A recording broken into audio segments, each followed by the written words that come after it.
Менің балам әлі күнге дейін диагноз білмейді. Есін жиып, өзінің несін біліп отыр.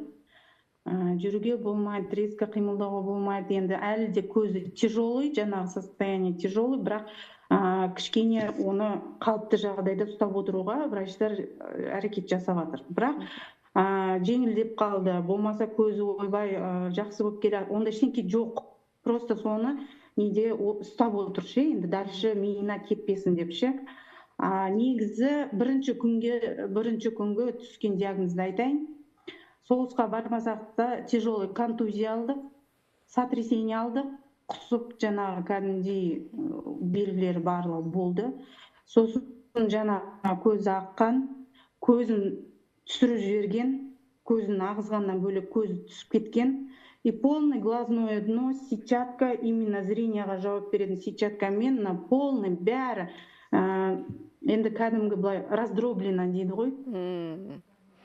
То есть бұл жерде біз зрение күтпейміз, уже оған шанс навряд ли бір Құдайдан тілеп чудо болып қалмаса зрениеға, а так жоқ.